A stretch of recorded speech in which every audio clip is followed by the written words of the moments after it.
Great. So let's do a quick video on this important questions for Jan 2026 for paper 3 quantitative aptitude.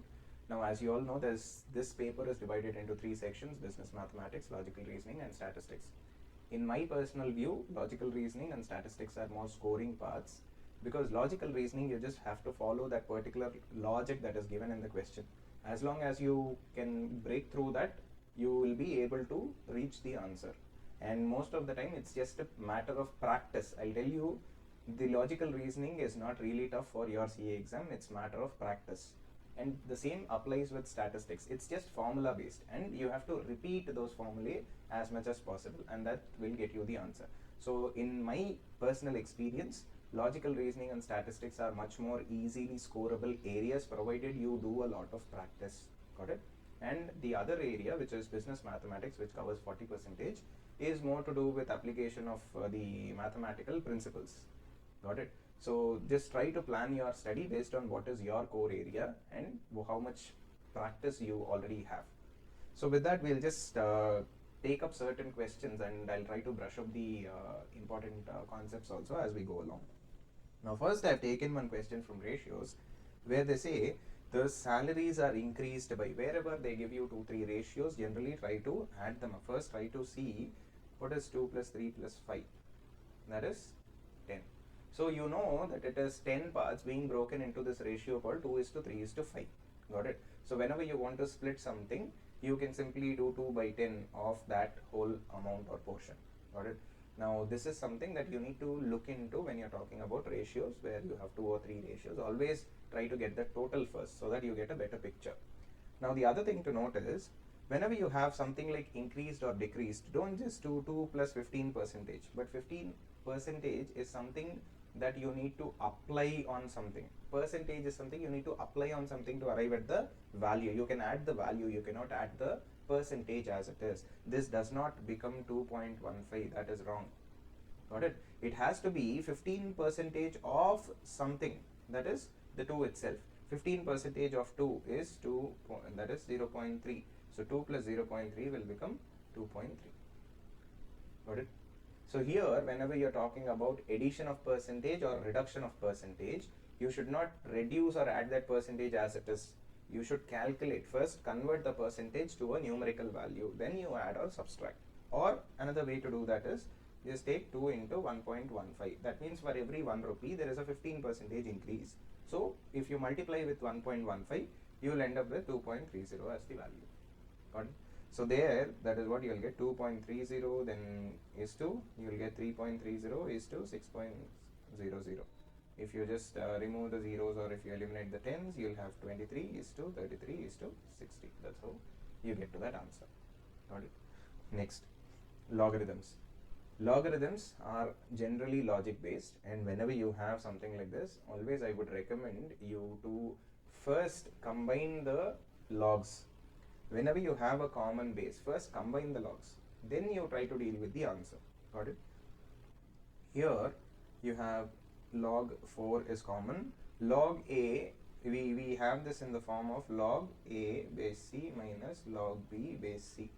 So what will happen? You will have the answer as log a by b base c. Correct? So here also we'll do the same thing. Here we have x square plus x divided by x plus 1. The log, if you apply, you will have 4 is equal to 2. From this situation itself, it is very evident that 4 square is equal to x square plus x divided by x plus 1. Correct? Now this 4 square is 16 is equal to x into x plus 1 divided by x plus 1. So they just cancel out and x remains as 16. So whenever you are trying to simplify for logs, it is important first do the calculations. If the bases are similar, first combine them, only then try to simplify. And even from a question perspective, even if you are in a hurry, you can just look at the question and try to solve sometimes. Here the base is 4, and on the other side the solution is 2. You know that if at all there is a log a base b is equal to c, then it implies b power c is equal to a. As long as you remember this, you can just do that 4 power 2 is equal to x is what is the ultimate solution you got. That's what we have. We have to identify immediately and say, okay, 4 is there as the base, 2 is there on that side, 4 square 16, that should be one of the MCQ options, just take that. Got it? It's not essential that it will follow the same pattern every time, but that's how most of the time where you don't have time, that's how you can work. Next we have this question on nominal growth and inflation rate. This is something that has a general indicators. They talk about after 6 years, and whenever they're talking about growth and all, you always assume that it is a power 6. When they have given you after 6 years, then that means you cannot do into 6. It's a to the power of 6. Got it? So this gives you a calculation. Like they just take of calculation of interest. Whenever you say compound interest after so many years, real growth after so many years, it means you take to the power of 6 because there is a compounding effect. Got it? So here we know that there is something to the power 6, and there is a nominal growth and inflation rate. Sometimes I have seen students reducing the inflation from the nominal rate and trying to calculate the value. That's not how you should do. This one is a simple calculation. So here we will just do 1 plus Ri to the whole power number of years, which is 6. Here the nominal rate is being compared with the inflation rate so that we can identify the values. 1 plus, this is 17%, 0.17 percentage of 1. That is why it is 0.17. Here it is 0.09 to the power 6. If you solve this, you will get this value. Got it? Next. Now we'll look at the permutations question. Here when you talk about distinct permutations, you're looking at these number of letters for Mississippi. These are repetitive problems that generally tend to come. Just calculate the number of letters. 1, 2, 3, 4, 5, 6, 7, 8, 9, 10, 11. So just take 11 factorial divided by how many times M is repeating, not repeating. How many times I is repeating? 4 times. How many times S is repeating? 4 times. How many times P is repeating? 2 times. That's it. If you solve this, you will get this value. So whenever you have a repeat based questions or distinct permutations, just remove the number of extra permutations by dividing those combinations. Got it? Next. The sum of first 3 terms of a GP is 21 by 2 and their product is 27. I'll tell you there are 2 ways you can solve GP problem. Either take them A by R, comma A, comma AR. You can either take this, or you can take the terms as A, AR square. Now when to take what is an important question. Whenever you have a product based question, always take this. The middle term, product based question, always preferably take this so that you can easily cancel the R terms out and then you will be able to calculate the A. So just take A by R, A and A. If you take A cube is equal to 27, A is equal to 3. Correct? That's how we can simplify this. Now when you found the A, you will be easily able to find out the R as well, and based on that you can figure out the sum of the products, and then R you can calculate and define which one is not a part of this series, and that's how you will get this answer, which is 2 by 3. Got it? Next. In a leap year, what is the probability that there are 53 Sundays? Leap year means 366 days. How many weeks are there? Divide by 7. You will get an answer which is 52 days, 52 weeks plus 2 days. So when you are talking about 52 weeks, there will be 52 Sundays, correct? Plus these 2 days, it could be a possibility that one of them is a Sunday, correct? There cannot be 2 Sundays coming together, so only one of them can be a Sunday. So 2 by 7, that means out of those 2 days, one of those days can be a Sunday. So 2 by 7 is the probability that there is a 53rd Sunday. Because 52 Sundays are already covered here, we are only talking about that extra 2 days. Is it a Sunday or not? Is it a Sunday or not?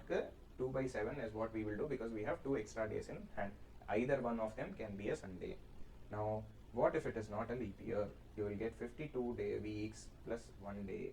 So there you will have the probability as 1 by 7. Got it? Only 1 day is left, so it could be any one of those days in the week. So it could be a Sunday. So 1 out of the 7 possibilities there, right? That is for a non-leap year, and for a leap year it is 2 by 7. Next. These card related problems are very frequently occurring, and this is something that you need to take consideration of. 2 cards are drawn at a random from a deck. Find the probability that one is a spade, one is a heart. Now there is a possibility of the spade being drawn. Spades are 13 spades. There are suits, right? 4 suits, right? One of the suits is spade. So out of the 52, if we are selecting a spade, there are 13 possibilities. There are 13 spades in entire card combination. So 13 by 52, that is, you have selected the spade. Now you have to select a heart into, now you have taken this card out. Then 13 by 51, again 13, because there are 13 hearts remaining out of the 51 cards now. One card we have taken out in the first selection, right? So this is divided by 51. Now, there is one thing you need to understand. First, we have applied this as spade and this as heart. Now, what about the reverse situation? Reverse situation is also possible. Heart into 13 by 51 for spade, correct? So, you add these two solutions, or you can just simplify this as 2 into 13 by 52 into 13 by 51.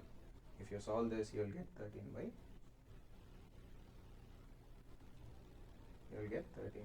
102 as the final solution. Got it? Next. Yes. You have points of inflection. That is, if you look at a normal curve, the place where the curve is changing the shape, that is where the point of inflection is. And for us, we have been given that mu plus or minus sigma is what is the point of inflection is defined as. So for us, simply we have to calculate the extreme points and divide them by 2. That is 4. That's how we get your answer. So we are looking at mu plus or minus 4. Those are the points of inflection. That means if at all they ask you to calculate the mu, what you'll do? If you take 10 plus 4 is 14, 10 minus 4 is 6. That means mean is 10 for that distribution. Got it? That's how you need to be able to calculate. And next you have find the probability of getting exactly 3 correct answers and 5 true or false questions. Now this can actually be solved in various methods of theorems or calculations. You can use binomial distribution where the total is out of 5 you are selecting 3 correct. Binomial distribution, out of 5 you are selecting 5 questions, 3 correct answers. In that, the binomial distribution says now here we are talking about the possibility of a win, possibility of a loss. So whenever you are talking about correct answers and false answers, just assume we are looking at this situation. Assume we are looking at correct, false. These are the parameters. Now what is happening with each answer is that it will either be correct or false. So the probability of an answer, so for the correct answers it is 3, for the false answers it is 2. Now this, if you try to simplify it, you will get the answer as 5 by 16. And for last, we have taken a simple question from the statistics to highlight the fact that there is a lot of theory going on in there and you need to be aware of. There is statistical sampling. That means there is some logic that is always derived, or there is some scientific method behind that. And such statistical methods are what our systematic sampling is. Out of the 4 samplings that they have given, the quota, convenience, purposive, these are all non-statistical. That is, there is no science behind them. You just assign based on a set parameter. Got it? Or it is based on some bias. That is non-statistical sampling. But what is a probability sampling? Probability sampling is always something that follows a statistical measure, and that is our systematic sampling. And with this we are done for the important questions. I had run through this for you to understand the overall picture as to how to take up certain problems. Now this is your turn to really catch up and do very well in the exams. Thank you.